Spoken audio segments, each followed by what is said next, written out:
Hallelujah. Let Lord Jesus Christ shine forward.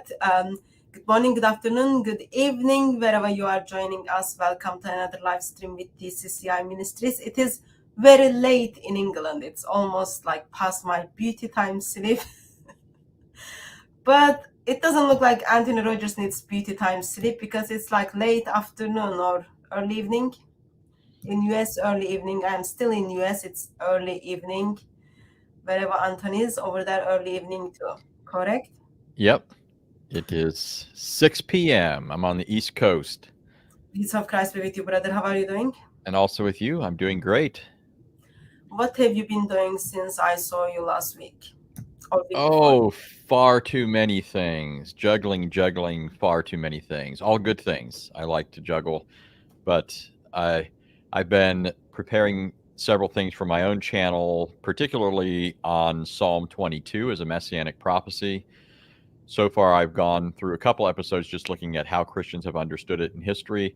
I think there's a lot of usefulness to that sort of thing. Sometimes it can inform us. We can see things that we don't see because in our context they're not relevant. So we can often learn from people for that reason from the past, but then also it can challenge contemporary things that we hold. Maybe they've got a better insight. But yeah, I've been doing that sort of thing, preparing to get to the chapter itself and actually exegete what the text says in the Bible.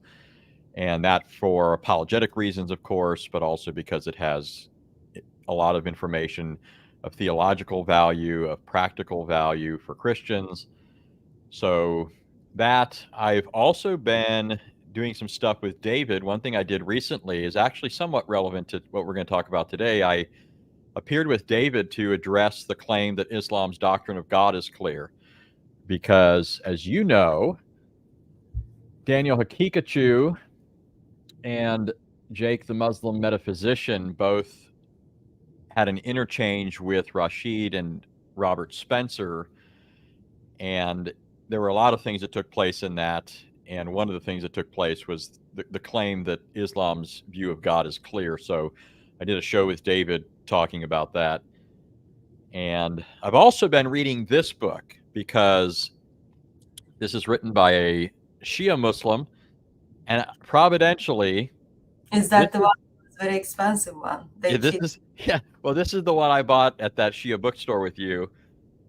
And the lady tried to quadruple the price because I don't follow her false prophet. But I providentially got that. I didn't buy it for the reason I'm now getting into it.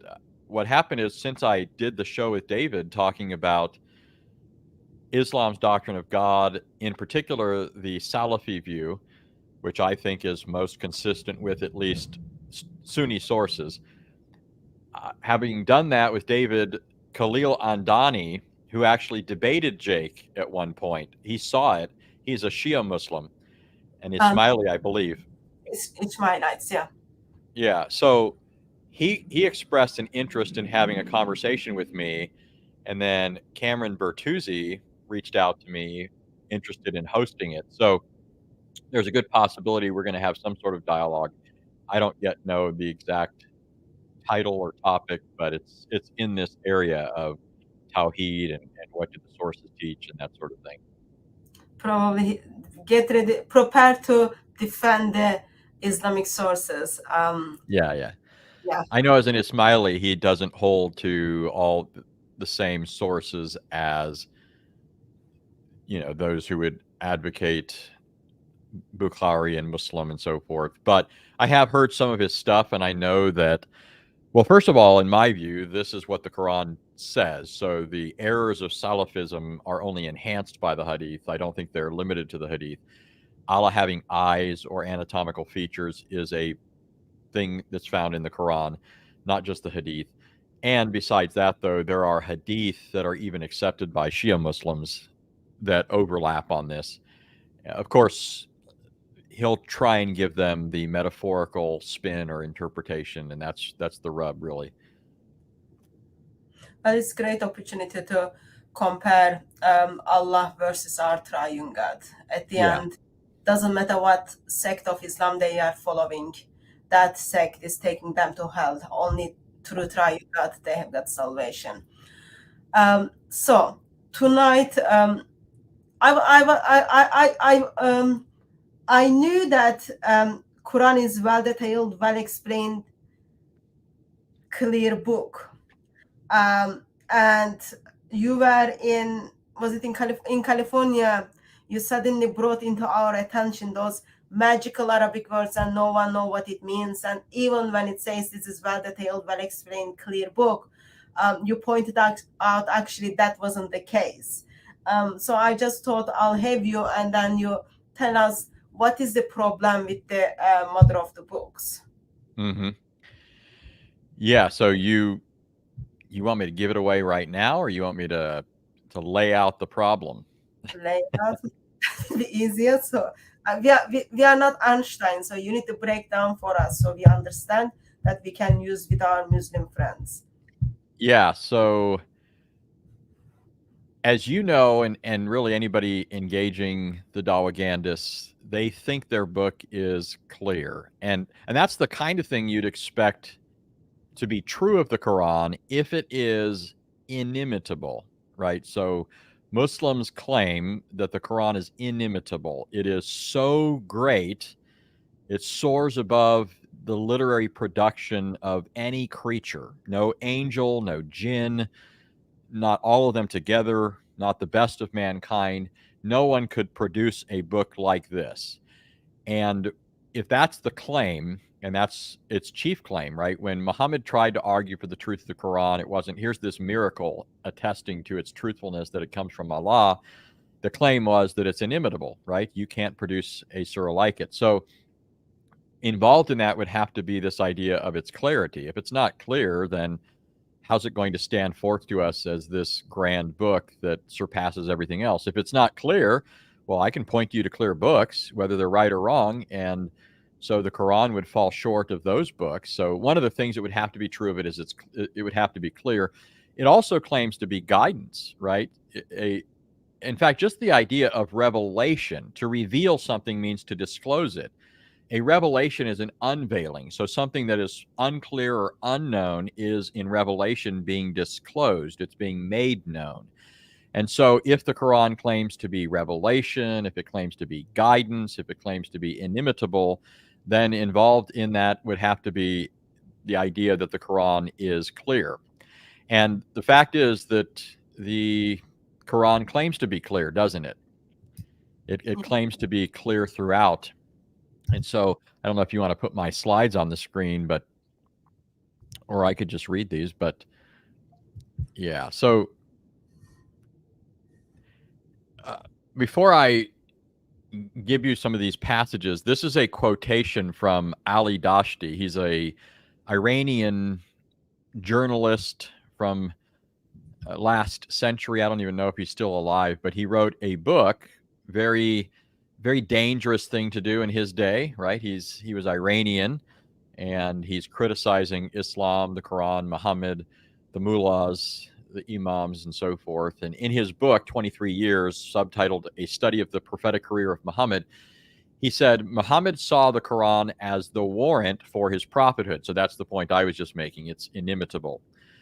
Muslim scholars are unanimous in regarding the Quran as Muhammad's miracle. Now, don't get thrown off there, folks, by the transliteration.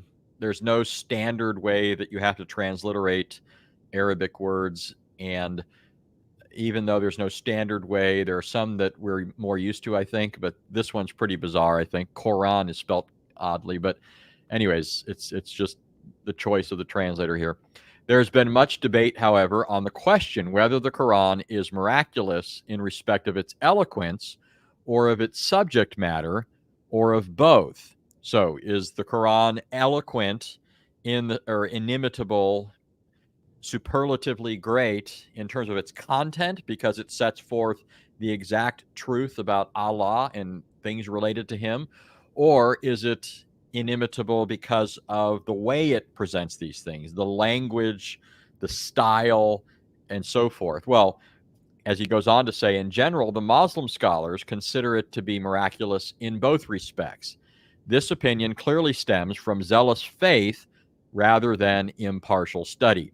So notice the little jab there at the end, it tells you where Ali Dashti is coming from.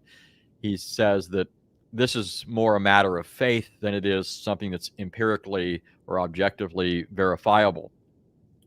Right. So he goes on to say, non-Muslim scholars have found numerous grounds for questioning the intelligibility and eloquence of the Quran, and Muslim scholars have concurred insofar as they have found that the Quran needs interpretation. Now, here what he's saying is not that Muslim scholars agree that the Quran is unintelligible and it's just gobbledygook. He's saying by virtue of the fact that they admit that they're enmeshed in all sorts of strenuous effort to try and make this book intelligible, they are thereby tacitly or unwittingly evidencing that the Quran is not really a clear book. If it were a clear book, they wouldn't have to do all of these fantastic things, right? They wouldn't have to engage in very strange maneuvers to make it say what they want it to say. So this is Ali Dashti, a Iranian individual, had a Muslim background. But what about the claim? Okay, so before challenging the claim, I just want to show that the Quran does make this claim. The Quran does claim to be a clear book. Now, this is the sort of thing that a lot of Christians have pointed out. What I'm saying here is not new on the apologetic scene. What I'm going to show you later, maybe not in this episode, but eventually when I get to the whole issue of the mother of all problems, you'll see that this is a much bigger problem than I think some Christians have realized. But at least this much is recognized often by Christians. The Quran claims to be a clear book. And one of the uses we can make of that is when Muslims start engaging in all sorts of dance moves, trying to get around things, we can constantly remind them, your book claims to be clear, right? Quit acting like it doesn't mean exactly what it says.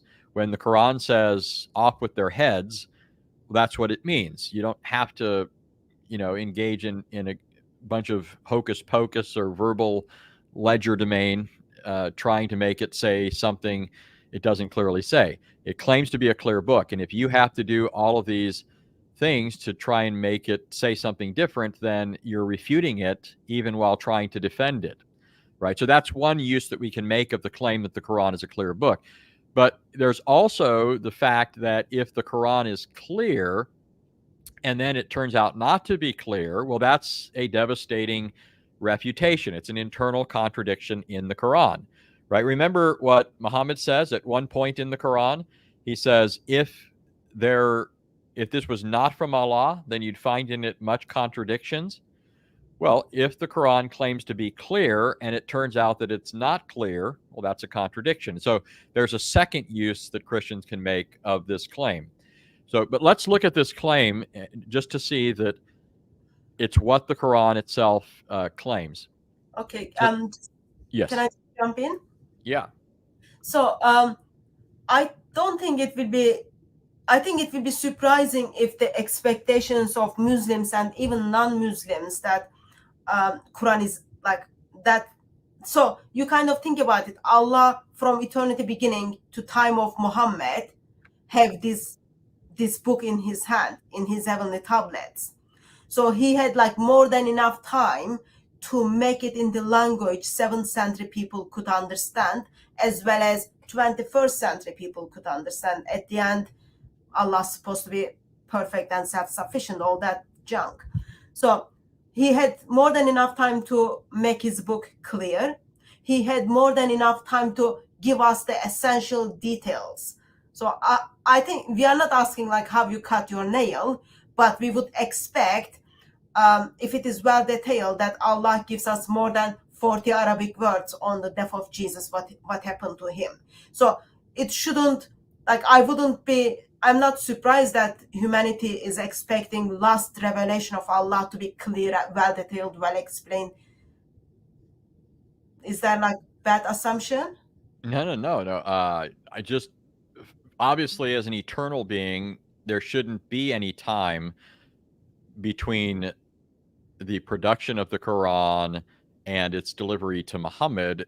But given the fact, right, there are all sorts of issues here, but given the claims and so forth, for a Muslim to believe the Quran is eternal and yet in its transmission to Muhammad it doesn't come through clearly, it's garbled. Well, that's a problem, right? There shouldn't be those flaws in it. They should have been. They should have never been there to begin with, and if they ever entered into it, then that should have. It shouldn't have been something that had to go through a process. Well, in fact, we know that it did go through a process, didn't it?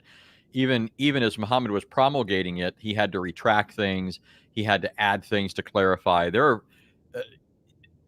When you think of the issue of abrogation, it's kind of interesting because, and it's confusing as well, because it's not only the case that verses that are abrogated become expunged from the Quran, they're erased from the Quran. There are even instances where there are verses that remain in the Quran that were abrogated. And sometimes the abrogating verse is very far away from the verse that's abrogated.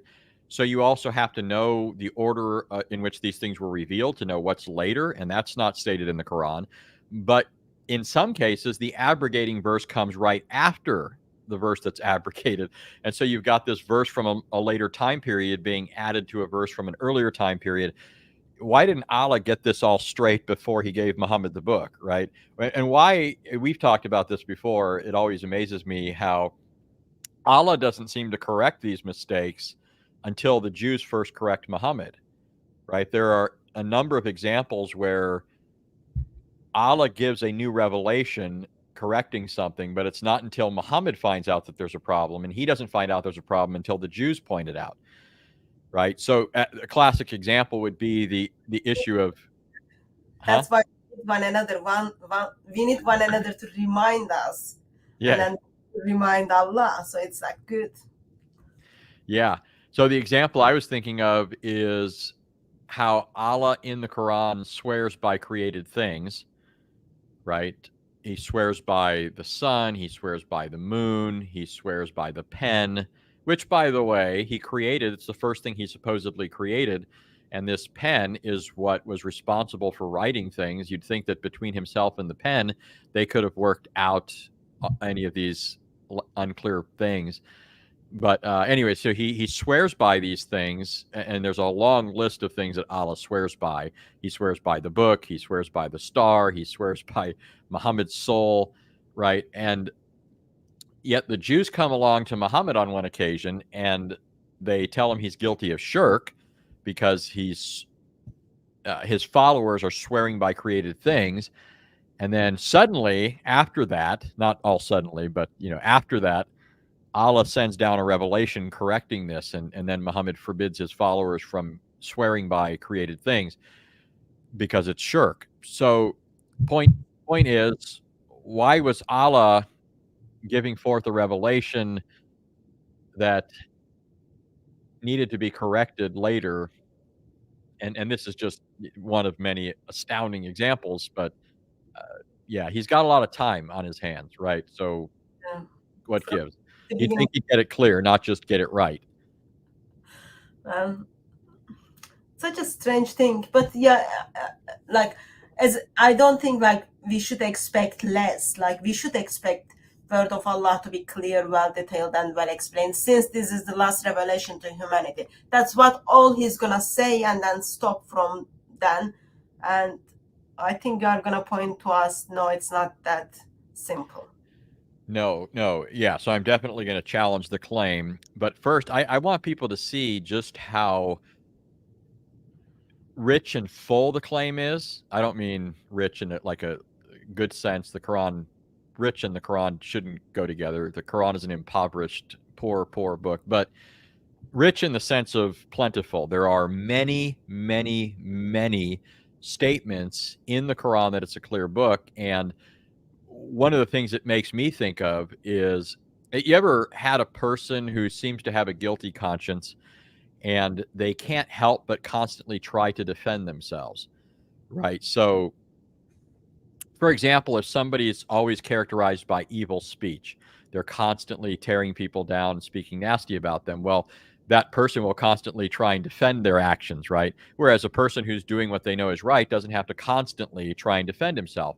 Well, you see an example of this when Muhammad constantly, or Allah allegedly, goes out of his way in the Quran to constantly say Muhammad's not demon possessed, right? How many times does the Quran say Muhammad is not demon possessed?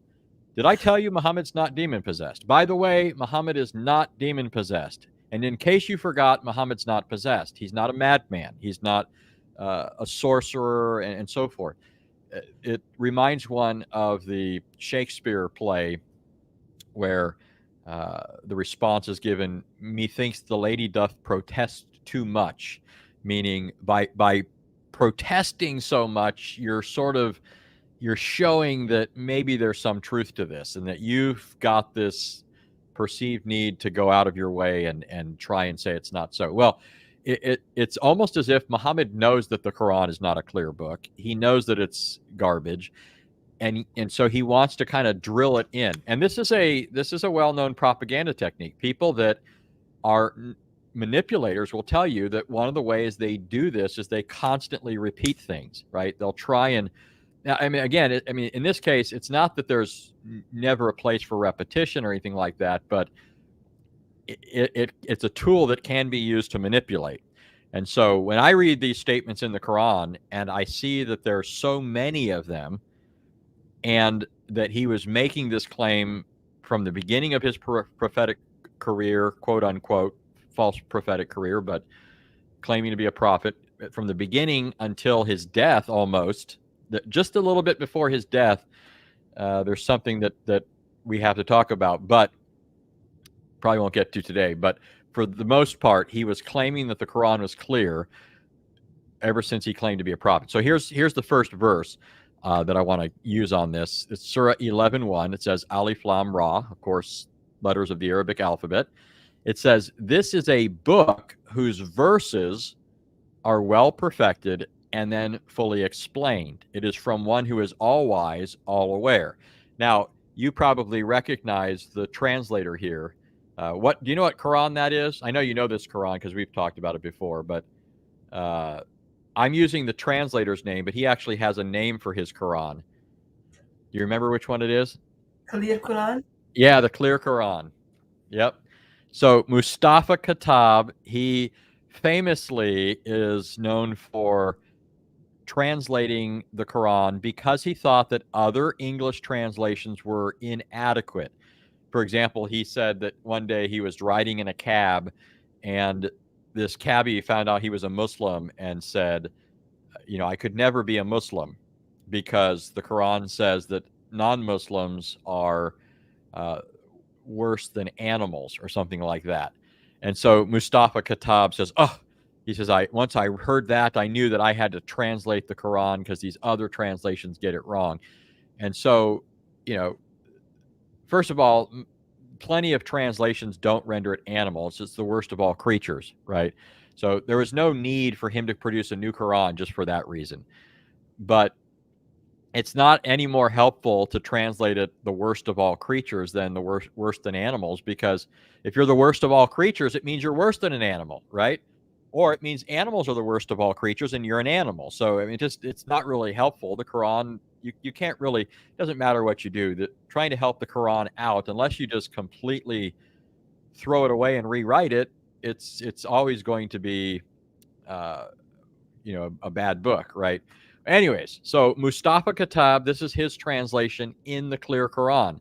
But notice the part I have underlined. It says that it's a book whose verses are well perfected. So the claim here is that the constituent elements or parts of the book are clear, right? So Surah 17:1 should be clear. Surah 17:2 should be clear. Surah 11:1 should be clear, because these are verses of this book, right? So it's a book whose verses are well perfected. Now keep that in mind. Here's another this is Assad's translation. You've got much the same thing, just different choice of English words. A divine writ is this, with messages that have been made clear in and by themselves. They are distinctly spelled out. Here is what the Study Quran says on this verse. It says, Alif Lam Ra, a book whose signs, so the word for verses is signs in Arabic. And it says a book whose signs have been determined, which means they have a definite meaning, then expounded from the presence of one wise aware. Here's their commentary. So that was their translation. The commentary says that the Quran's signs are determined signifies that the Quran is clear and unambiguous in meaning, right? So here's Surah 12, 1 through 2. So it's not just Surah 11 that says this. Surah 12 says it. Alif Lam Ra. Muhammad apparently likes those 3 letters. These are the verses of the clear book. Now, notice here, it's not just saying that the verses are clear. Now it's saying that the book is clear. So you've got a statement about the parts and about the whole. Okay, and the reason this is important is because I don't know if I'm sure you can spot the error when you hear it, but I don't know if you've heard the term composition fallacy, but that's a way of referring to a fallacy in logic when a person says that the parts of something or that the whole of something is equal to its parts in the sense that, so for example, if I say, there's a wall outside that has 100 bricks in it, and each brick weighs a pound. So if all the parts weigh a pound, then the whole must weigh a pound, right? No, that doesn't make sense. Just because each part weighs a pound doesn't mean the whole thing weighs a pound. You have to add them all up. So it's a mistake. If I say the whole wall weighs 100 pounds, and then you say, okay, so each brick that makes up the wall weighs 100 pounds, that would be wrong too. Right? So that's a composition fallacy. What I'm showing is the Quran makes the statement in both directions. It says that its verses are clear and the book as a whole is clear, right? So notice how comprehensive the claim is. Now we've got 2 examples of this in the Quran. There's another Muslim translator, Munshi, using different language, but again, I think making the same point. It says the verses are clear. These are the verses of the clear, lucid book.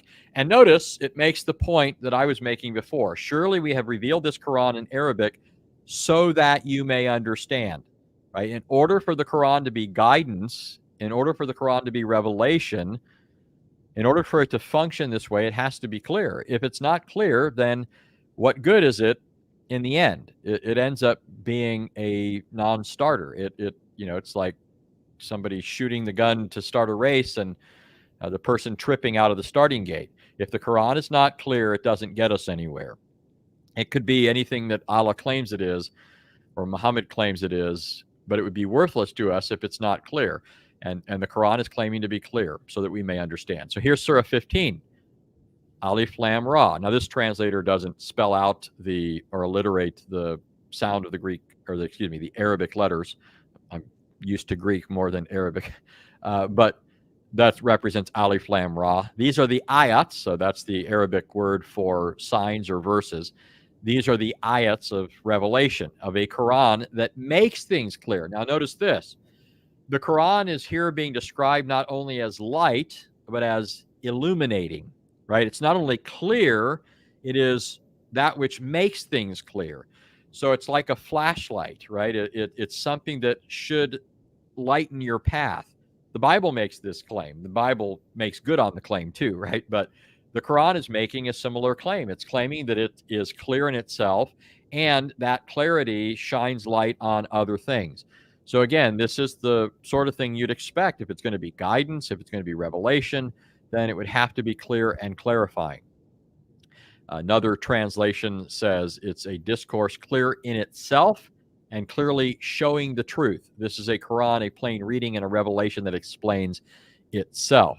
So notice now it's clarifying itself. So that's how this translator is understanding the Arabic, that it clarifies itself. So what do you need beyond the Quran? The Quran's got it all. It's clear. Its verses are clear. The book as a whole is clear. It explains itself. It explains other things.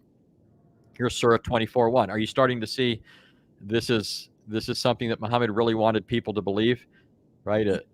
I'm seeing it's very clear book. Yeah. Well, you're seeing it. It claims to be a clear book, right? One of the things I learned in my early days of evangelizing Muslims is at the end of each verse, whatever claim Allah makes about himself, he just did some opposite of that in the verse. Like That's a very for example, when Allah says like, don't put the girls into the prostitution, but if you do it, Allah is merciful and forgiving. Allah says, makes historical claims about death of Jesus, and then that verse finishes with Allah is all wise. So when it says Allah is all wise, you know Allah just said something stupid and then tries to back himself up. yeah. It reminds me of what's that in your hand, oh Moses? And well, I, this is a stick. With it, I hit things and all sorts of other fun stuff, Allah. And then the same verse calls Allah the wise. Yeah. So you're seeing that this is a claim that the Quran makes. It makes it in several verses, and it involves a pretty comprehensive claim to clarity. It's not just a verse, but verses. It's the verses that make up the book. It's the book as a whole. These verses are clear in themselves. They're clarifying. They explain other things. So this is a pretty persistent claim in the Quran. But we need to really see how repetitive the Quran is on this, right? Because it's just like I was saying, when Muhammad's constantly saying he's not demon possessed, right? You've got to wonder, why does this guy think he needs to go running around saying this so often? It's one thing somebody makes the charge and you respond to it. It's another thing to never be able to shake this, and you've constantly got to say you're not demon possessed, right? What kinds of things might make them think he's demon possessed? Well, flopping around on the ground like a fish, foaming at the mouth, his eyes rolling back in his head, getting up saying he heard the sound of bees buzzing around him, moaning like a camel, right? All those things that Muhammad did according to the hadith when he supposedly was receiving revelation, those are some things that might lead them to think he was demonically possessed. Also, the content of his revelations might have led them to think so. And maybe the fact that he thought he was demon possessed when he was manhandled in the cave, that might have done it. Maybe the fact that his wet nurse thought he was demon possessed even when he was a little child, right? Maybe these sorts of things lead people to think he's demon possessed. Well, Muhammad then is dealing with this, and he's even plagued by it himself because he wanted to commit suicide, thinking he was possibly possessed. Woe is me, poet or possessed, right? So this reveals something about the psyche of Muhammad. He's uneasy about this issue of his potential or possible demonic possession, but he also seems to have the same uneasiness when it comes to the Quran. He thinks that he has to constantly go around and say this book is clear, right? Because if you're tempted to think this book is not clear, let me tell you at the outset, it's clear. Right? Before you tell me that my revelations sound like mishmash, I'm telling you it's clear in advance, right? It's like he's trying to psychologically, work over his followers to think that the Quran is clear even when they know that it's not, right? So if you've got this idea ringing in your head and you run across something and it looks unclear, you're going to say, oh, well, Muhammad said it's clear, so the problem must be with me. Right. yeah. That's the kind of thing that's going on here. So here's 24:1. It says, this is a chapter which we have sent down and decreed its commands, and in which we have sent down clear verses in order that you may ponder. So that's Hawk's translation. Here's another one. It says, we have revealed clear verses. Here's Surah 27, 1 through 2. There's Ta Sin, the two other Arabic letters. These are verses from the Quran, and it is a clear book offered for guidance and is good news for believers. So again, it's clear because that's what's needed for guidance. You have Rodwell's translation rendering it as lucid book. Here's Surah 28, 1 through 2, Ta Sin Mim. These are the verses of the clear and clarifying book. So Najad also reflects this idea that the Arabic entails not only that it is clear in itself, but that it clarifies. Aziz also follows suit there, the book that clarifies. Surah 41, 1 through 3, two more Arabic letters, followed by a revelation from God. Should say Allah, so as not to confuse the Arabic figure dreamed up by pagans with the true God, but A revelation from Allah, the most gracious, the most merciful, a book whose revelations are well expounded, an Arabic Quran for people who possess knowledge. So here it's making the claim that it's explaining things, right? It's not just making some pithy comment that is otherwise ambiguous to us. The Quran explains itself. It's clear. In fact, that's how Cascas translates it, a book whose verses have been made clear. Here's 41, 1 through 3. Or actually, this is Yusuf Ali's commentary on this. Notice that he says, it is not merely a book of dark sayings, but everything is explained clearly from various points of view. Third, it's in Arabic, the language of the people among whom it was first promulgated, and therefore easily intelligible to them if they take the trouble to understand. So it's clear, right? Everything. It's not just me claiming this. It's not just me thinking, hey, this sounds like it's claiming to be clear. It's Muslims saying the same thing. I've quoted the study Quran already. Now I've quoted Yusuf Ali. For those that don't know, Yusuf Ali used to be the go-to choice for Muslims who didn't read Arabic, or when they would recommend the Quran to people who don't speak Arabic. Yusuf Ali was the man back in the day, and his translation of the Quran came with a running commentary, which they've had to redo over the years because Christian evangelists were using it to such great effect, and so they had to. They stopped it with the. So Yusuf Ali has footnotes, and one of the footnotes we used to use make a point how Quran has been changed in Surah 33. 33:6, yeah. In his footnote, it says like Ubay bin Ka'b's Quran is different. You see the example. Since then, does not go to Quran anymore. Like now they go with like Sahih International, Muhsin Khan, anything else, but not Yusuf Ali anymore. Yeah, I mean, there's a lot of stuff in Yusuf Ali that was helpful. Yeah, so, but the point there is just that he's not a slacker, right? I'm not just picking some random guy that has no voice as a Muslim. He's somebody that Muslims used to look to. He was a very famous translator. He wrote really good English. I was always impressed with his ability to communicate. I think he was clear. I don't think Muhammad was clear. But anyways, so Surah 655, it says, thus do we make distinct the communications, and so that the way of the guilty may become clear. So note, it's using the language of distinct here, but the idea is the words are not ambiguous, right? He's got definite he's using words that have definite, distinct meanings. They're not confused. They're not malleable. They have very definite meanings so that you can understand. Notice, so that the way of the guilty may become clear. Again, the Quran can't function as guidance, as it claims, if it's not a clear book. Abdul Hai says, we explain in detail the verses so that the way of the sinner becomes clear. Here's Surah 7, 172, and I've got a bunch more of these. I'll probably skip past some of them to start getting to some of the problems with this. I think people are getting the point. But here's Surah 7, 172. O Prophet, remind mankind about the incident when your Lord brought into existence. This is a funny passage all by itself, by the way.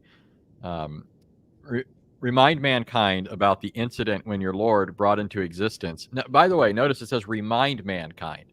So Muhammad's here telling a tale that people are already supposed to know, right? This ties in with other claims or other times we've encountered in Islamic sources where, Muhammad's called the ear, right? Because he would hear stories and tell them, and wasn't smart enough to know when the story wasn't really from the Bible, or when it was from a fable or the Talmud or some other legend of the Jews, right?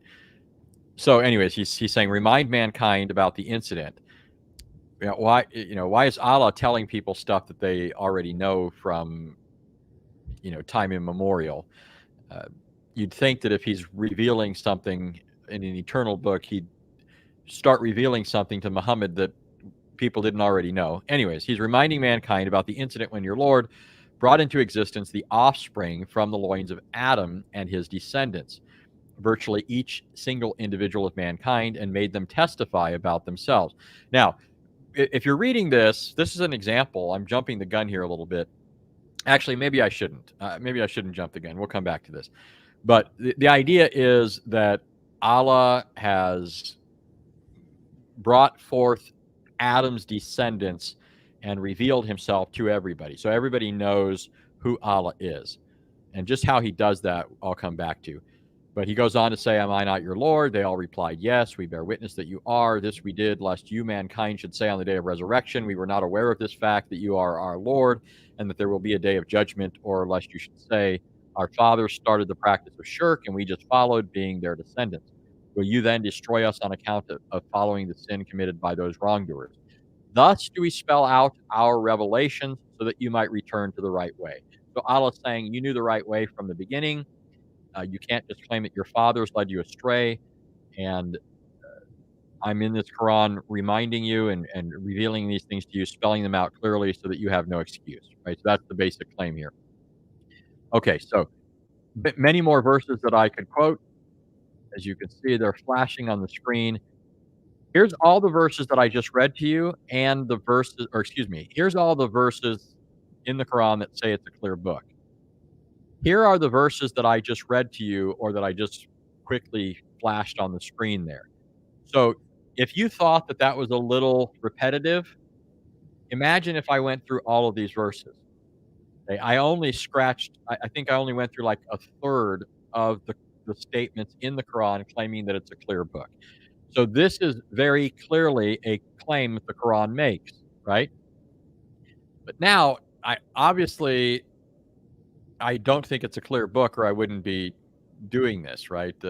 I'm obviously not a proponent of Islam, and I wouldn't just be giving some discourse about something that would otherwise look good, right? If a book is clear, then how's that a criticism? Well, obviously I'm not stopping here. So the Quran makes the claim that it's a clear book, but because the Quran contains much contradiction, we're going to see not just that the Quran is not clear, but that the very verses where the Quran claims to be clear are not clear.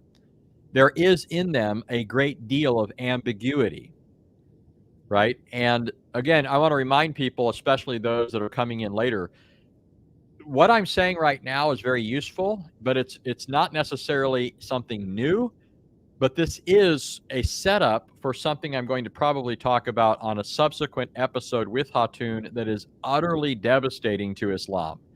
This is devastating, to be sure, but there's something further that really is just, I think it's the coup de grace, right? It's really the big gun in terms of the claim of the Quran to be a clear book. All right, so let's look back at some of these verses where the Quran claims to be clear. Before doing that really quickly, I just want you to see that these verses are found in both Meccan and Medinan surahs. So this is something that Muhammad was claiming from the beginning. It's not a claim that he started making towards the end, or that he stopped making. Maybe somebody might want to say, well, he was clear in the first surahs, but then Allah decided that everything needed to be really obscure, and so all the surahs after that are not, right? You've got this claim being made throughout Muhammad's prophetic career. And again, when I say prophetic career, I'm not granting that Muhammad was a prophet. I mean, of course, the period of time when he claimed to be a prophet. All right, so these are Meccan surahs and Medinan surahs. By the way, I have in parentheses there numbers next to these chapters and ayahs, and those numbers represent the alleged chronology. So Surah 75 is allegedly the 31st surah of the Quran to be revealed. So it's an early Meccan surah.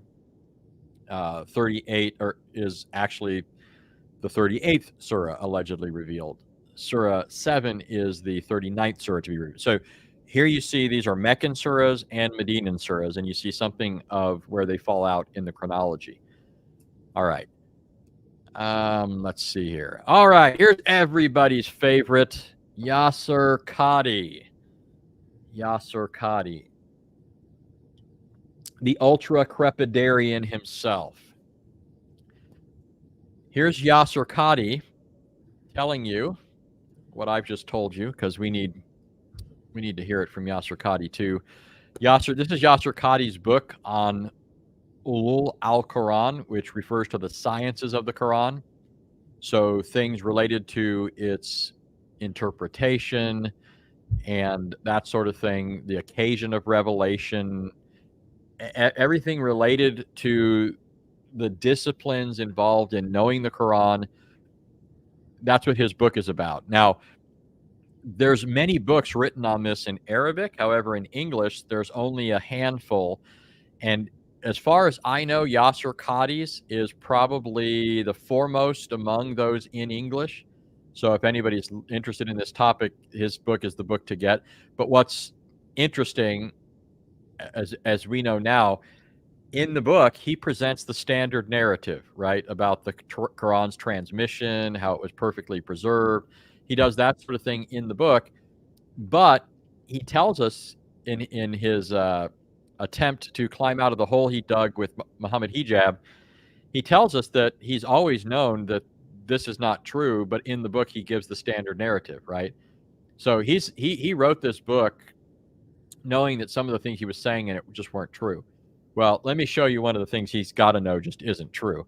Here's something he claims in the book. In these verses, so he gives two verses, Surah 10:1 and 11:1, Allah is saying that the whole Quran is a clear, perfect book which acts as a criterion between good and evil. Okay, so here you have Yasser Qadi joining his voice with Yusuf Ali and the Study Quran and saying that all these verses affirm the Quran's perfection and clarity.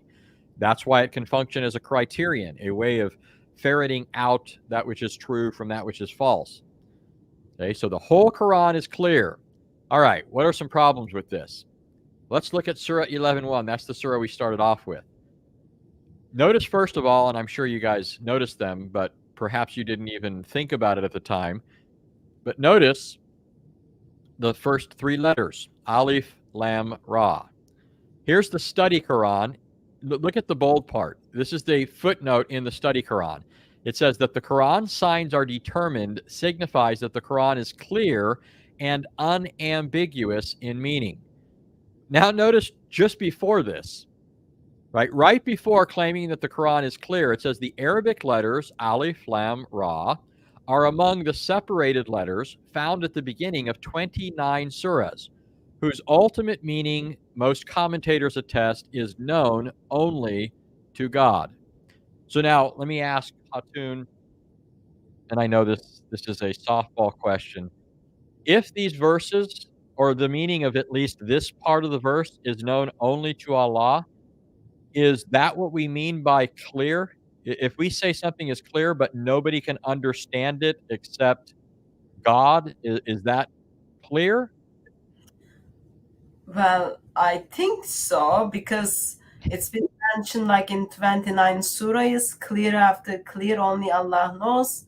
Probably, yeah, that's clear to me. Well, yeah. So, well, it's clear to you that only Allah knows, but it's not clear to you what it means, right? Yeah. Yeah. So Allah knows.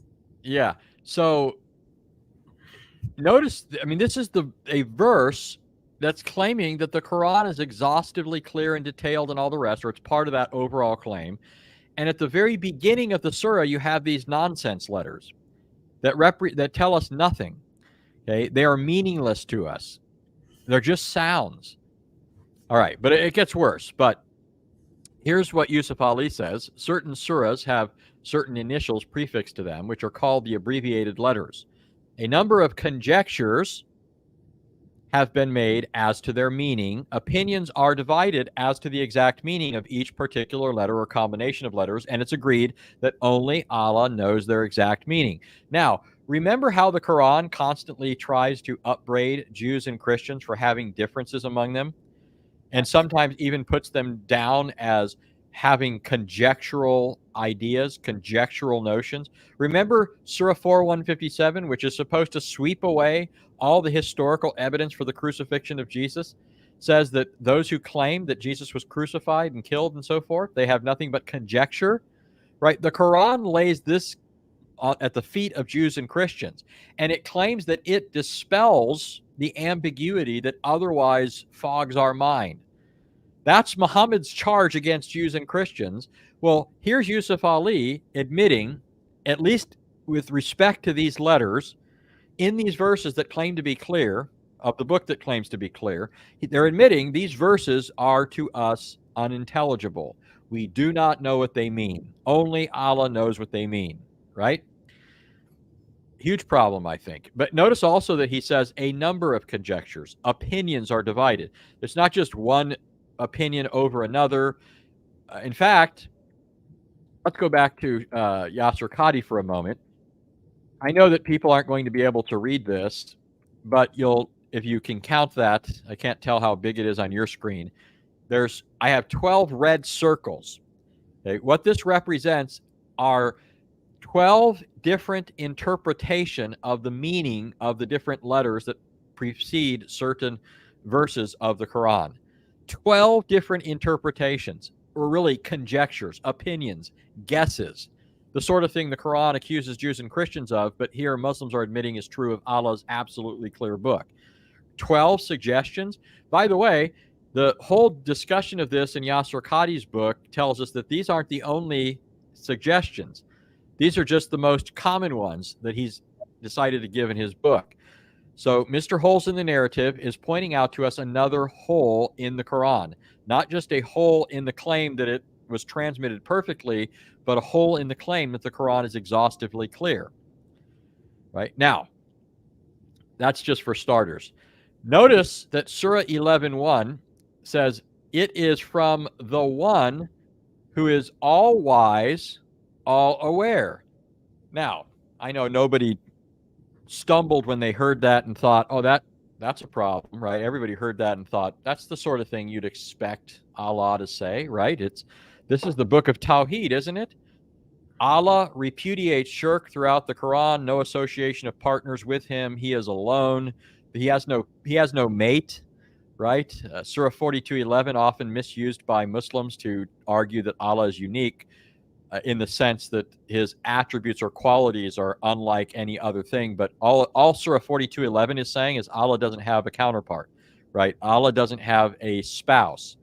When Surah 42:11 says there's nothing like him, the context of the verse is saying that Allah created mates for everything, right? So the animals have mates, the plants have mates, according to Allah. Everything has a mate. Men have mates, wives, women have mates. Allah doesn't have a mate. There's nothing like him, meaning there's no female counterpart to Allah. So it's not saying Allah is not otherwise like anything. It's just saying there's not a female sidekick for Muhammad, right? Or excuse me, Allah. Well, Allah, Muhammad, same thing, right? Allah is just Muhammad's sock puppet. But here's the statement, Surah 11:1. It is from the one who is all wise, all aware. So in this verse that begins with these gibberish letters, is followed by a claim that the verses are clear. It makes reference to the one who is all wise, all aware. Okay, notice it's from him. All right. So that was the one, but notice this. Here's the we. Alif, Lam, Ra. This is the very next surah of the Quran. These are the verses of the clear book. We have revealed it, an Arabic Quran, so that you may understand. Well, now, wait a minute. Why does the former verse say the one, and the latter verse, this verse, says the we, if you will, right? You have Allah speaking as an absolute unity, or in accord with the claim of him being an absolute monad. But here you have Allah speaking out of accord with what's fundamentally true of him. Why is he speaking about himself in the plural? Now, before our Muslim friends want to chime in here and say, this is just a plural of majesty, number one, where does the Quran say that? I challenge that claim. In fact, I have a 50-page article on answering Islam. It's been up for years. No Muslim has come within 1,000 miles of refuting it. It's been up for years on the Answering Islam website, 50-page article in which I discuss all the different theories, the many theories that Muslims have precisely because the Quran does not explain this. Okay? The Quran does not explain this. Now, it's even worse, but that's part two. I'll get to the even worse part in part two. But another point that I'll make here before moving on is it's well known to at least Arab scholars that this whole idea is a makeshift. It's a made-up response to a perceived problem. The idea that this is just a royal we is unattested in Arabic at the time of Muhammad. There's an article written some time ago by MAS Abdel Halim. So he's a well-known Arabic scholar. He has his own translation of the Quran and has done many other things. But he wrote an article in an Islamic journal called Iltifat, which is trying to deal with the Quran's very confusing, bantering back and forth. Sometimes it speaks in the singular, sometimes in the plural, sometimes it speaks in the first person, sometimes in the third person, sometimes in the same verse it switches. And so it's very hard, it's dizzying to try and keep track of who's talking, because the author of the Quran doesn't, it's almost like what's happening is there's this human being who's the real author of this book. He's pretending like there's a divine being who's the author of this book. And occasionally, while he's pretending to represent what this being is saying, he actually slips into the first person and speaks from himself. And then other times speaks about him in the third person. And then other times speaks as if it's him speaking, that is Allah. That's the more likely explanation once you realize that Muhammad was a huckster and a man who thought he was demon possessed. But in any case, MAS Abdul Halim wrote an article on this curious phenomena in the Quran, and he said that there was no such thing as a plural of majesty at the time that Muhammad wrote the Quran in Arabic. It's simply a myth. It's not true. And the Quran does not explain it that way. Moreover, when you look at the rationale, this is what I do in my articles. I point out that even trying to discern this from the usage of the Quran, because some Muslims will say, well, when Allah wants to show his closeness, he says I. When he wants to show his distance and majesty, he says we. Well, I show that's just not true, right? It's not true. When you look at the Quran, it's often the opposite, right? Sometimes it's this way, sometimes it's that way. Allah can't keep this usage straight. You're not going to get royal we out of any of this from the Quran. The Quran doesn't tell you, because the author of the Quran, here's an anticipation for next time, the author of the Quran didn't have a clue what this meant, right? Even Muhammad did not know what this meant. And I'll prove that to you next time, though. But so now you've got this problem. You don't know what these unintelligible letters mean. Now you've got the same supposed source of this book calling himself the One and then calling himself the We. We don't know what it means to call him the One or the We. How's he the One if he's the We? How's he the We if he's the One? Now, if you want to say that the Quran is Trinitarian, then that would be an intelligible response, but no Muslim wants to do that, right? The true God is triune. That's why the Bible has plural terms for God. The Bible disambiguates this in its full disclosure of the divine nature and the fact that God exists in three persons, Father, Son, and Spirit. And my final conclusion, by the way, on where Muhammad picked this up is he didn't understand it when he heard it, but he overheard Jews in their recitation of the Bible presenting God as speaking this way, like Genesis 1:26, let us make man in our image, or 3:22, behold, the man has now become like one of us, or 11:7, come, let us go down and there confound their language, right? The Bible contains this sort of thing. Muhammad picked this up, the ear that he was, and he included it in his Quran and didn't understand what it meant, because the Jews that he heard it from didn't understand what it meant, right? They wouldn't have understood any more than he did. And so he employs this and doesn't have a clue what sense it makes. By the way, think about this. If Allah is absolutely one and there is no plurality, right, in his being or what have you, then why would a term in the plural be the way that you would express majesty? Wouldn't it be the case that words that bespeak oneness communicate majesty? Because again, if God, the idea of a plural of majesty is that a plurality of something kind of shows a fullness. right? So you might see, like, sometimes royalty tries to come in with lots of pomp. They like to have all kinds of stuff with them to sort of make themselves appear greater and larger, right? So like a peacock spreading out its feathers and showing all of its beautiful feathers. This plurality is supposed to show its beauty, its majesty, its greatness. Well, if Allah is absolutely one, then you would think that majesty is best expressed by means of oneness. But the very fact that there is this kind of expression, a plural of majesty, even though I don't think that's what's happening here in the Quran, I think it refutes Islam. It goes against the logic of the claim that Allah is absolutely one, and therefore majesty should be best explained in terms of unity. But it isn't, because I think people intuitively recognize that in order for something to really stand out as rich and full and majestic, there has to be some kind of plurality, such as we have, by the way, in the doctrine of the Trinity. Not a plurality of gods, but a plurality of persons who all share the one divine nature. Anyways, so here the Quran is not clear on another matter. Thus do we make distinct the communication. So it's found in many of these statements about the Quran being a clear book. All right. There's another example of we statements. Here's what I was talking about with iltifat. Notice this. We made the signs of the night dark, and we made the sign of the day bright. So notice it's we talking, so that you may look for your Lord's bounty. You see how it switches from the plural in the first person to the singular in the third person? That's very confusing, and it's doing it in the same verse. It's not just from one verse to another, it's in the same verse.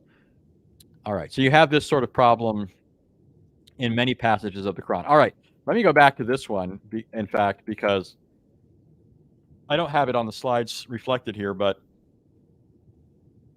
this story in the Quran, notice how it says, "O Lord, remind mankind about the incident when your Lord brought into existence the offspring from the loins of Adam and his descendants."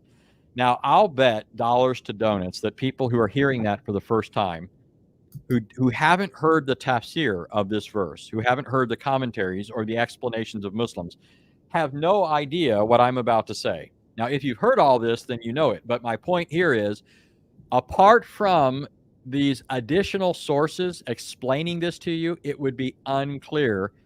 Quran is clear that Allah is one. Well, it's not clear when it says the we. All right. So, no, it's not clear, right? It's not clear because supposedly the Quran's eternal. The Quran's a second in addition to Allah, so you have two eternal. So that's not clear to me. It's not clear that Allah is one when he turns around and speaks out of the other side of his mouth and says he's a we rather than a me or an I or a my. So that's not clear, right? The Quran is not clear that your deity is one.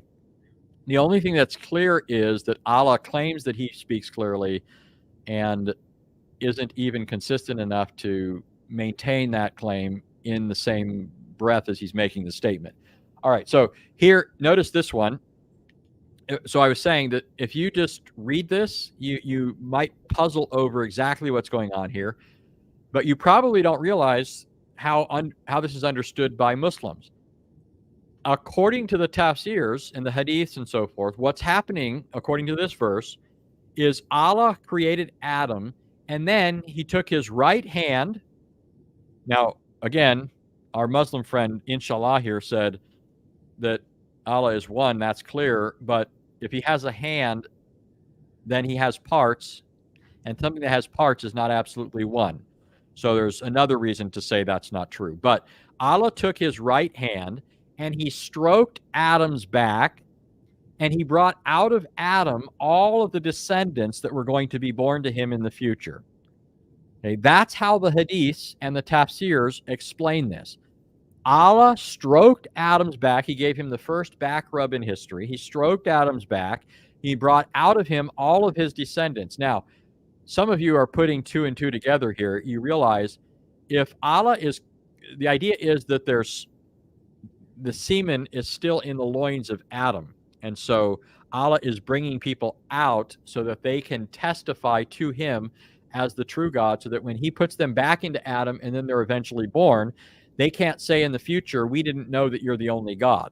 They can't say in the future, we didn't know that you're the only God. This is why Islam thinks everybody's born on fitra, because of this weird story of Allah taking everybody out and causing us to stand before him. Well, you're putting two and two together because you realize that according to the Quran and its bad science, semen proceeds from between the backbone and the ribs.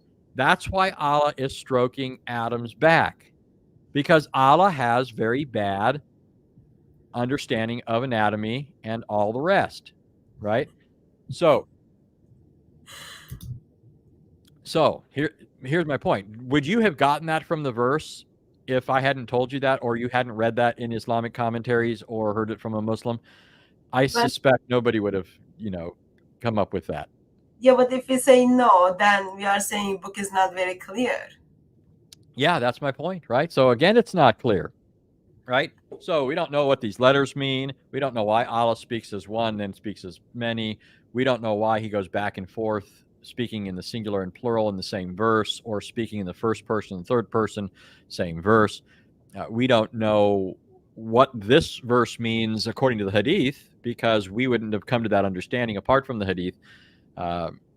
We don't know a whole host of other things. In fact, I don't remember if I have it here. Here's another thing real quick. Let me point this out. It says here, on the day when we will raise up in every people a witness against them from among themselves, and bring you as a witness against these, and we have revealed the book to you, explaining clearly everything. So here you have a we addressing a you. Who is the you that's being addressed? This you is going to be brought as a witness against people. So who is this? Well, if you ask Muslims, it's Muhammad. But where does the verse say that? Where does the verse say that Muhammad is the one that Allah is going to bring as a witness against people? The name or the word Muhammad is only used 4 times in the Quran, and it's not even clear in most of those occasions that it's being used as a proper name rather than as a title. And in any case, it's not clear that it's the same person who's the author of all these surahs. So who is this you? He says, right hand indicates authority. It's not literal. Just as Quran says, what your right hand possesses, talking about slaves under authority. Okay, so notice this. He's trying to prove that because the Quran can use the term hand figuratively, therefore when it uses the term hand for Allah, it's being used figuratively. But this is fallacious, because notice that the figure of speech that he gives here is being used in reference to human beings, right? It says those whom your right hands possess. It doesn't literally mean the right hand of a human being. I grant that. It can be used as a figure of speech. But does that mean that human beings don't have literal right hands, just because the term hand can be used figuratively for human beings? Well, so mutatis mutandis, by the same token, if it can be used figuratively for human beings and literally for human beings, you're not disproving that it can be used figuratively for Allah and literally for Allah. Now, let me prove to you that the Quran does, in some cases, use the term hand or hands literally for Allah. In Surah 38:75 of the Quran, it says that Satan was upbraided by Allah because he refused to prostrate to Adam. The reason why Satan was obligated to prostrate to Adam, what made Adam special and a worthy object of prostration, Allah said, is because he created him with his own 2 hands. Now, if we plug in your interpretation that hand or hands just means authority, and so Satan was supposed to bow down to Adam because Adam was made with Allah's authority or power, well then why is that the case, right? Why was Adam special and worthy of prostration or being prostrated to, as opposed to everything else? Everything was created by Allah's authority, right? I was created by God's power, not Allah. Allah doesn't exist, but I was created by God's power. So if hands in the Quran is just a way of saying his power or his authority, then there's nothing special about Adam, and there's no reason for Allah to say you were obligated to bow down to Satan because I created him with my own 2 hands. What makes this even worse is when you look at the hadith of intercession, which is a mutawatir hadith, a hadith that is mass narrated, so it comes through multiple chains of narrators. It can't be contested. According to the hadith of intercession, on the day of resurrection, the people that are standing on that plain, all naked, by the way, men and women, Allah is very immodest. He wants men and women to stand there naked for a long period of time. People are going to grow anxious and want Allah to speed the day of judgment along so that they can get through with it. The sun's beating down on them. It's not a pleasant experience. And so the people began to say to themselves, we need to seek out somebody who's worthy enough to intercede for us with Allah. We're told that they're going to go to Adam. Adam is going to say, I'm not worthy. Go to Noah. Noah's going to say, I'm not worthy. Go to Abraham. Abraham's going to say, I'm not worthy. Go to Moses. Moses is going to say, I'm not worthy. Go to David. David's going to say, I'm not worthy. Go to Jesus. Jesus is not going to say, I'm not worthy, but he is said in the Hadith going to say, go to Muhammad. Now, what's going on in the Hadith is they're going to these people because there's something special about each one of these individuals as prophets that make them think they're worthy of interceding with Allah. The reason they go to Abraham, for example, according to the Hadith, is because Abraham was called the friend of God. The reason they go to Moses is because he's the one that Allah spoke to directly. The reason they go to David is because he's the one that he was a man after Allah's own heart and so forth. The reason they go to Jesus is because he was Allah's word. The reason they're supposed to go to Muhammad is because he's the seal of the prophet. So what is it that's special about Adam? Why do they first want to go to Adam as the one who can intercede for them? Because according to the Hadith, he was made with Allah's own two hands. There are other hadiths that talk about Allah putting his hand between Muhammad's shoulder blades and Muhammad feeling its coolness in his chest. We're told that Allah is going to shake hands with Umar on the day of resurrection. We're told numerous things about Allah's hands. He rubbed Adam's back with it. It's not a figurative hand, even if the term hand can in some cases be used for him. But now notice this. Let's pretend that what I just got through saying can be challenged. I don't think it really can. I think Muhammad was a pagan who thought, like other pagans, that his deity was an embodied being, a finite being, and so forth. But let's pretend that all that I just said is not true. What have I just done, though? I've shown that the Quran is ambiguous because, according to this guy, it means authority. But I've given, I think, a pretty good case for taking it literally. So here we have, inshallah, providing us yet another example, one I didn't even intend to give, for the Quran being ambiguous and unclear. Or ambiguous and unclear mean the same thing. So Allah's cold hand, and then also you've got like hadiths are talking about how Allah's four fingers are busy, all that kind of thing. So then the question comes, when we see something is clear or not clear, whom do we need to trust? So we look at the early Muslims who try to figure out all those phrases and words and then come up with ideas. In certain occasions, you've got like 12 different opinions about just 3 letters. Or should we trust 21st century people who had the privilege of having this new scholarship, all those kind of things, new meaning of the words? So when something is clear or something is not clear or there is dispute, whom are we going to trust? Yeah, the problem is Muhammad, well, I don't want to tell people what I want to tell them next time, but he ends up being not very helpful. He ends up not being very helpful. But as a Muslim, right, they would be obligated to accept whatever interpretation Muhammad gives. So he's supposed to be the best scholar, and their best scholar tells them that Allah touched his shoulders with his cold hands. Yeah, his icy cold. Yeah, he is not. He's not giving people warm fuzzies, to be sure.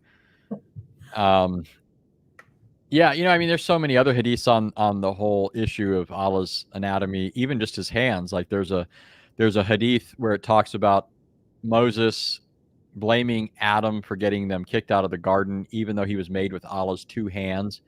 And then Adam says, weren't you that Moses that Allah wrote the Torah for with his own hands? And the idea is, as the hadith explains, the Torah was supposedly written by Allah with his own hand 40 years before Adam was made. And so Adam's fate was written in the Torah before it ever happened. And so Moses can't legitimately blame Adam, is what Adam's saying. So apparently Islam is not a version of compatibilism, right? In Christianity, there are Christians who hold to the idea that God's sovereignty and man's responsibility are compatible. Well, Islamic theology is not compatibilistic, so they wouldn't fall into like the Reformed camp or anything like that. You hear some very ignorant, ill-informed people trying to conflate those two things. Anyways, Allah's not a compatibilist, and so Muhammad or Adam says that that Moses shouldn't have blamed him because he had the Torah that was written with Allah's hand.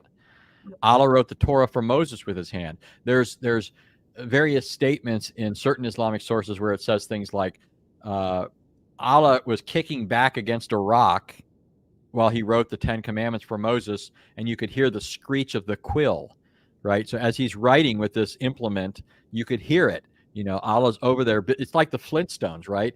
I don't know if you ever saw the Flintstones, but you know how they're chiseling out words. There's Allah over there busily working away, and Moses, I guess, could hear it while Allah was being propped up by a rock.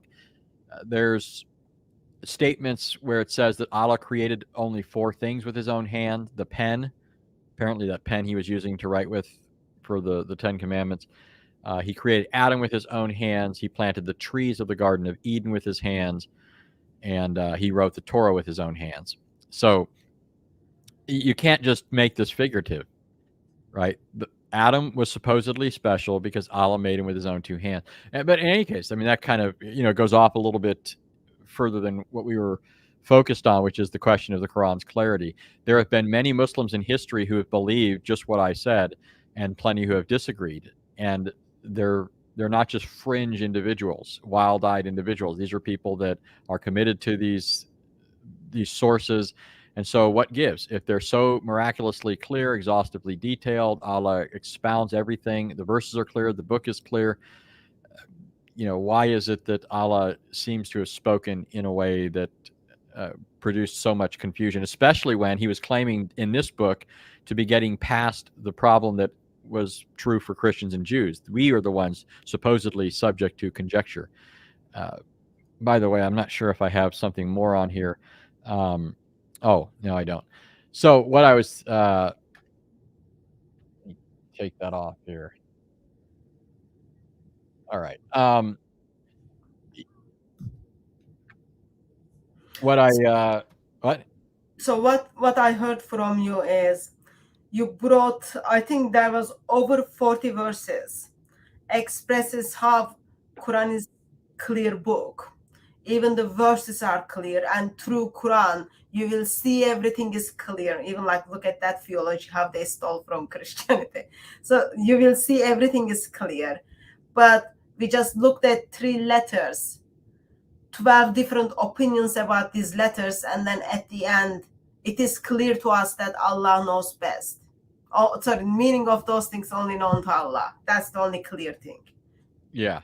Why is Allah revealing things that only he knows, right? It's like a game. Why are you telling people things that none of them are going to be able to understand? Now, by the way, when the Muslims say that, up to these points, right, what I read in these verses, Surah 11, Surah 12, all the verses that I read or put on the screen, up to those points, all Muhammad is claiming is that the Quran is clear. That's the claim, right? And my point is, when these Muslims then turn around and say only Allah knows their meaning, they're not acting in accordance with those verses, right? There might be something else they're bringing in here when they talk that way, but it's not. They're not deriving it from these verses or anything Muhammad had said up to those points, right? Everything Muhammad was saying throughout the Quran is it's a clear book.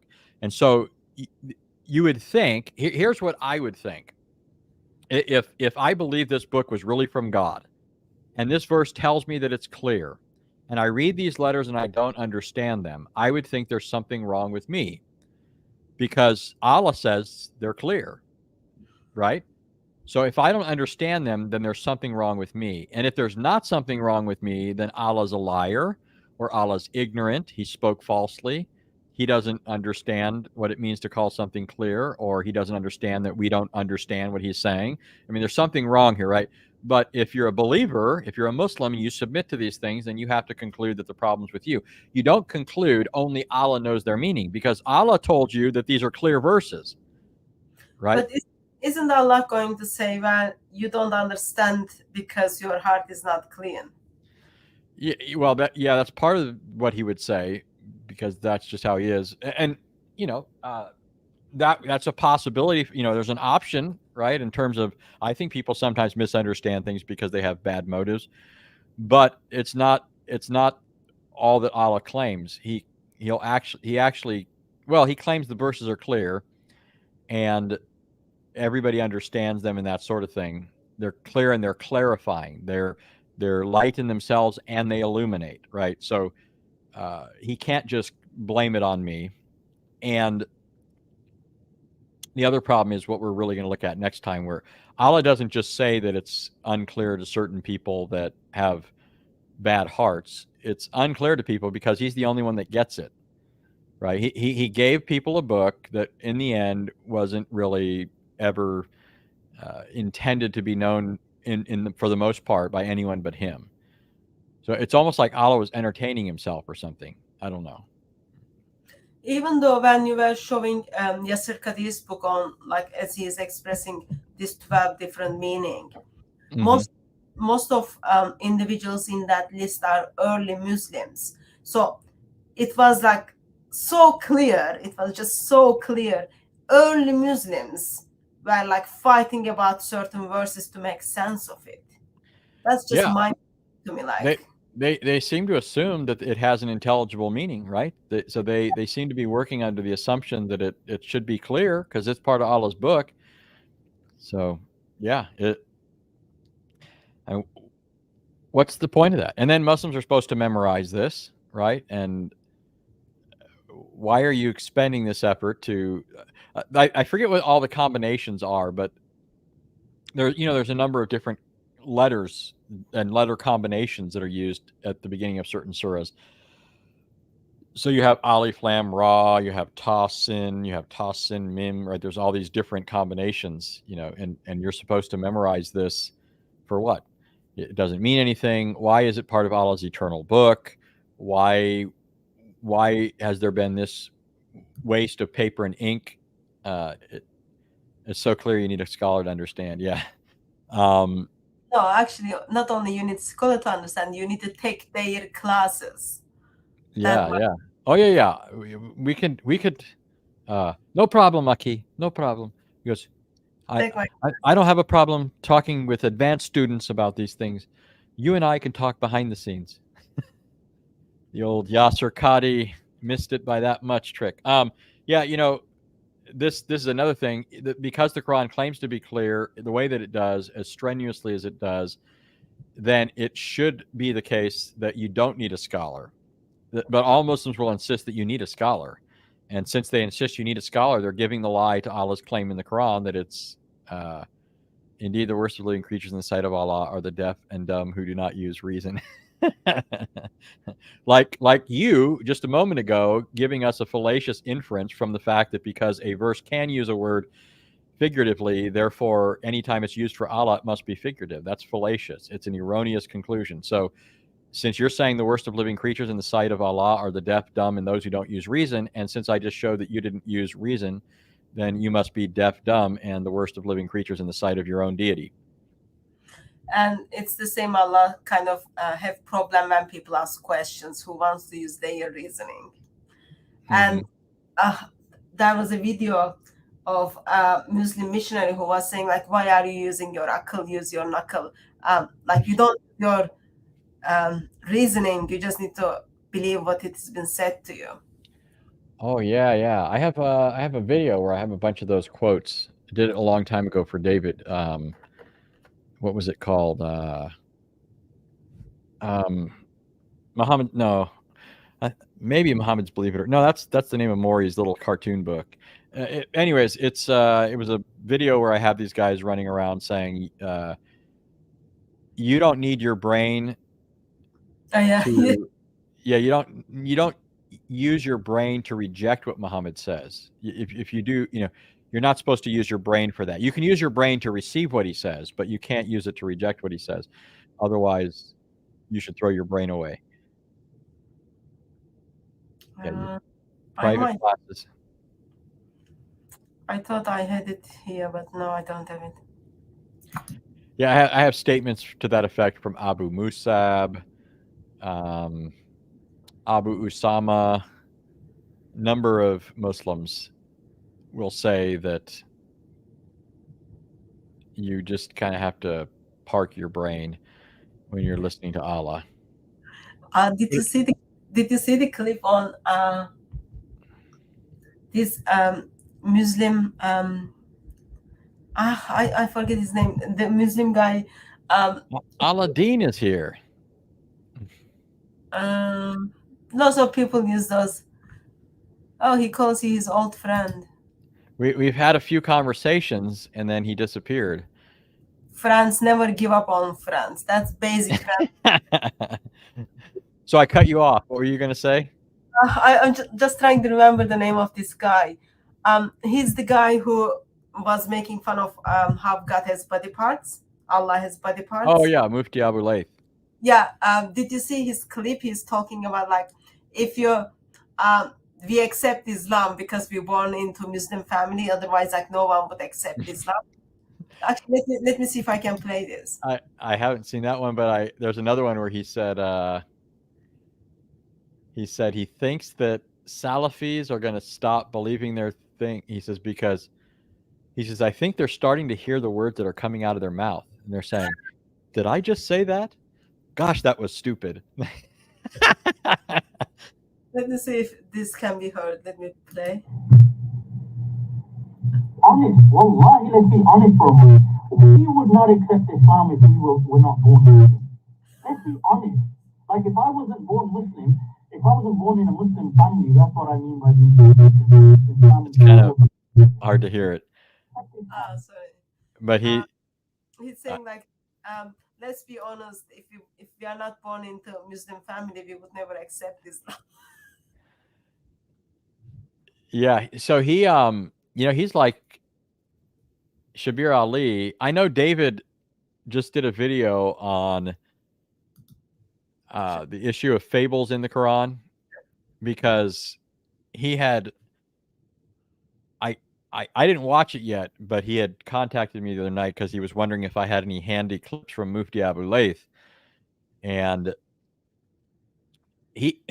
Mufti Abu Layth actually nuances it, I think, a little better than some in order to avoid too much response from ill-tempered Muslims. So somebody like Shabir Ali will sometimes be less than cautious and not just say he disagrees with the interpretation of some Muslims when it comes to things in the Quran. And he'll make the mistake of saying this was an old fable, right? So David was trying to get a quote from Mufti like that. But as I recall, Mufti Abu Layth is a very smart guy. So he'll say that all sorts of things in the Quran, the interpretation of most Muslims is superstitious in his mind. So if you recognize that those are actually the true interpretations, then you basically have Mufti Abu Layth admitting that his book is full of legends and superstitions. But he would insist that that's just a misinterpretation. But he doesn't interpret things like the jinn. He doesn't think that they're really a group of invisible beings or whatever out there. He doesn't believe that Moses' staff turned into a snake. It merely looked like it had been a snake. He doesn't think that Jesus was born of a virgin, according to the Quran. You could go down the list. He reinterprets all sorts of things, Juj and Majuj. That's an embarrassing issue in the Quran, right? It's been a point of embarrassment in recent Islamic apologetics because Muslims are recognizing at this point in history, you can't still claim that there's this wall somewhere that's holding back an incredible number of people and we don't know about it, right? So that's created a problem. But anyway, so that as well. Yeah. So Mufti Abu Layth will make a lot of great admissions, but sometimes he's real careful in how he says it. It'd be nice if he just comes out and says the Quran's full of fables, but we'll use what we get, right? Your interpretation is a fable. Yes, but that interpretation is what Allah meant. So Quran's supposed to be clear. It is not. Early Muslims kind of try to figure that out, and then at the end 21st century Muslim scholars come to conclusion that only clear thing is about clear Quran is that meaning of those unclear things are known to Allah. Did I understand that correctly? Yeah, basically. Yeah. Yeah. I don't know what else. I don't know what else to say. I mean, I'm wondering if Inshallah here has something to say, because I mean, this is his book. Wait, DCCI Ministries. Anthony, old friend, what do you think of the presentation of Rashid and Spencer in the debate? Please be honest. So here's my honest response. I only watched personally the first 10 minutes of it. Then David had me come on his show to respond to a couple of clips from it. So I can't give you a honest response based on the show or whatever, because I only saw 10 minutes, and then I don't know if David played more than a couple of minutes of clips. So obviously that's not much to go on. I know that Jake, the Muslim metaphysician, is claiming that they did a bang-up job or something. I suspect it's not as good as he thinks, because Muslims often exaggerate. You'd know that, Aladdin. You might know a Muslim or two. No. But yeah, I probably, I will say this, I already know when I see who's debating certain things that I'm probably not going to always agree with the Christians on how they might answer certain things. So, I mean, I have a different way of approaching certain topics. So, for whatever it's worth. Approximate 10 years ago, when I would tell Muslims, how can you follow Muhammad while your prophet had sex with 6 years old? Or married with child? They would call me liar, liar, liar. Now, the moment when I ask them, would you have sex with a child? They know I am talking about their prophet. I don't even need to mention Muhammad at all, because now they learned, she's going to what Muhammad did. For decades, maybe even centuries, Christians are saying, especially Christians who are converted from Islam to Christianity, my life is in danger. Those things are happening because I am apostate and people want to kill me. And you are labeled with being hate preacher, you are labeled being liar, all those kind of things. It is amazing that now, 21st century, people go to the live streams, which is being watched by millions, and Muslims in those live streams simply turn to you and then say, yeah, under the Islamic law, we will kill you. Yeah, under the Islamic law, we will kill you. And then you get to see how Muslims are cheering for that. That's so concerning to me. Just really concerning. And they don't see that's dangerous. They think that's something they need to cheer for. And in that discussion, Muslims turn to Robert Spencer and then express, because he's a critic of Islam, yeah, he will be punished. And then the same thing to Brother Rashid, he's apostate, therefore he will be killed. And then you get to see how Islam is just so ugly in every level. I don't know if you were in the conversation when we were in Dearborn. There was a conversation happened. One of the Christian brother was expressing how they don't have lots of freedoms to do things in Dearborn while Muslims have those freedoms. He was explaining how in even Muslim countries, Christians don't have those freedoms. Muslims have their own freedoms. They don't have certain kind of things. And then they come here, they even take your freedom for you to do certain things. It was exactly the same thing you hear. Christian, it's okay for Christian ex-Muslim Christian to be killed and not even able to travel his home country versus someone who become a Muslim and spending all of his time to attack Christian faith and making money from it, is talking about how much freedom he has as an ex-Christian Muslim who wants to travel to Muslim countries yet don't even want to live there. Just like, I think in that sense, that discussion was important to open our eyes and then see once again how dangerous Islam is. And right now, Muslims are not even majority, yet they are able to rule, and then they're able to warn us what is to come. So as a Christian, we need to be watchful of that, I think.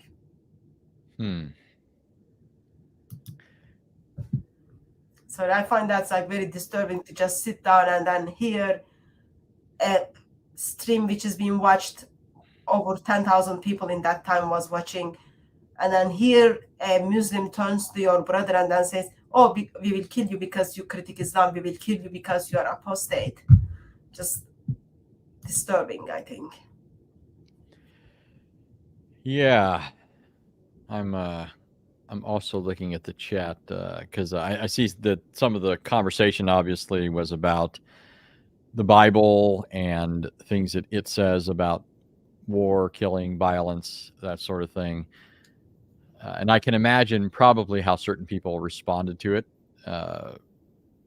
I don't think that some Christians today have a robust way of understanding the Old Testament, how it relates to the New, and the proper way of responding to that sort of thing. So I can just imagine some of what happened, but I highly doubt the Islamic interpretation being given by Jake is how it took place. But yeah, I'm talking about how Allah is simple, God is simple, all that, and he was like even misusing the church fathers. It's something like, I find very strange. People forget that Bible has the authority over everything, and then they go to the individuals to make their point while knowing that point disagrees with the Bible. Those things are bad, but yeah, overall, it is stressing to hear that your life of your brothers are in danger because what they say and what they believe. Yeah, you know what's it's kind of interesting. I just thought about it with Jake. Is so, I think when I first started becoming aware of him, he was not so much a Salafi at that point. I think, I'm not saying it's true, but Quran only, he was Quran only Muslim. See, and then no, is that guy? He was. The thing is that here's why I'm bringing this up is that I don't think that he would have held to an Athari creed, the Salafi anthropomorphism. They of course deny that it's anthropomorphism, but it is. But he wouldn't have held that because he was more philosophically inclined, and Muslims who are philosophically inclined tend to be more Mu'tazili in their thinking. So they will not only negate that Allah has hands, face, eyes, that sort of thing, but also any attributes, because that impinges, that it compromises his unity. And so it's just the fact that a lot of the prominent Muslim philosophers were more inclined in that direction away from Salafism. And however, when I hear him now, he's very much towing the Salafi line. Ibn Taymiyyah seems to be all the rage for him. Well, the reason I find this interesting is because it's not Salafi Islam that likes philosophy. They hate philosophy, right? It's the more Mu'tazili types that like philosophy, or those who are Asharis, not Atharis, right? They tend to be favorable to philosophy because the Salafis are going to say that it's the Quran and the Sunnah that dictate what you're supposed to believe as a Muslim. You cannot affirm what Allah or his messenger did not affirm, nor can you deny what Allah and his messenger have affirmed. So the reason I find this interesting is because he still is holding on to this philosophical label. And when he attacks the Trinity, he's approaching it from that vantage point. He always wants to ignore the Bible in the discussion and a discussion even of the Quran in the Bible, because he just thinks that this is an autonomous thing, that you can just reason your way through this. It's irrelevant what God has revealed and that sort of thing. And so that's why, I mean, it would account for why he would be more interested in running off to what this person or that person said in history, trying to hold you to, you know, account for everything that every person has ever said. And then, of course, you're not just trying to, you're not just being made to account for what every person said, but I forgot where I was going with that. But yeah, I mean, the problem is that sort of thing is unwieldy, right? How can, it's one thing to have a Bible that's the revelation of God and be able to respond to somebody with what it says, and then be able to anticipate something from the millions of pages that have been written by Christians over the centuries, right? I can't possibly be responsible for knowing off the cuff what this person or that person meant in context, right? Yeah. Anyway, I think we'll stop here. We've been live for 1 hour 43 minutes now. Thank you very much, Anthony, for joining us and helping us to think, understand how clear book Quran is. So meanings are only known to Allah. That's like shows clearness of it, and then many different meaning and interpretation, even in the clear book. Have you got anything is coming that we can pray for you? Well, first, just a reminder to people, this was just the setup. The reason we've called this the mother of all problems is what we'll find out next week. But you need to know this background in order to have that momentum going into that discussion. So other than that, I'm teaching later today on Psalm 22 on my channel. So in about an hour and 45 minutes. And that's about it, other than I know I'm supposed to come back on with you in Couple of weeks. When did we say? I'll send you the date. Okay. I mean, I have it in my phone. I just don't know offhand. In October. Oh, okay. Why do I have in my phone? Oh, okay. Surah 112. So I put in my phone Surah 112. I'm looking at my date and I'm like, what does that mean? Why would I have Surah 112 in my phone? So you and I are going to discuss Surah 112. Yeah, but I guess I need to get another date from you later to have the part 2 of Mother of the Prophets. Yeah. That ideally. Okay. Okay, I'm putting here with Hatun, so I remember, because I'm going to see that and think, that's a very strange note for a Christian to have in his calendar, Surah 112. Am I supposed to recite it today? It's very offensive to Christians, that verse. Should be offensive to Muslims. I guess we will see you in just under 2 hours in your channel as you teach on Psalm 22. And then I'll get a date from you regarding the part 2 of Mother of the Problems. But before I think you go, since you mentioned this word, the word which Jessica encouraged us to learn, I've got song with that word. I will be playing that song. So before I play, thank you very much everyone who joined us in the stream. By God's grace, we will see you again. Give these idiots the smackdown that they deserve. Untrained, ignorant people who don't have a clue. Ultra-crepidarian, ultra-crepidarian, ultra-crepidarian, ultra-crepidarian. Untrained, ignorant people who don't have a clue. Untrained, unqualified, ignorant, arrogant individuals. What the hell? What the hell? Untrained, unqualified, ignorant, arrogant individuals. They don't even read Arabic. What the hell? Ultra-crepidarian, ultra-crepidarian, ultra-crepidarian, ultra-crepidarian, ultra-crepidarian, ultra-crepidarian. I don't respond to stupidity and foolishness. What the hell? Ultra-crepidarian, ultra-crepidarian, ultra-crepidarian, ultra-crepidarian, ultra-crepidarian, ultra-crepidarian. I don't respond to stupidity and foolishness. What the hell? I don't respond to stupidity and foolishness. Ultra-crepidarian. I have rarely come across somebody who is more vulgar, vile, foul-mouthed, vicious, repugnant, depraved excuse of a preacher. What the hell? What the hell? Ultra-crepidarian. Ultra-crepidarian. Ultra-crepidarian. Ultra-crepidarian. Ultra-crepidarian. Ultra-crepidarian. And I wonder, truly, does he know he's lying, or is he mentally insane?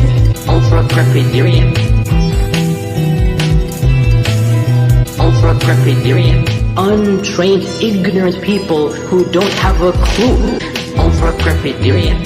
Ultra-crepidarian. Ultra-crepidarian. Ultra-crepidarian. Ultra-crepidarian. Ultra-crepidarian. Does he know he's lying, or is he mentally insane? What the hell? Ultra-crepidarian. Ultra-crepidarian. Ultra-crepidarian.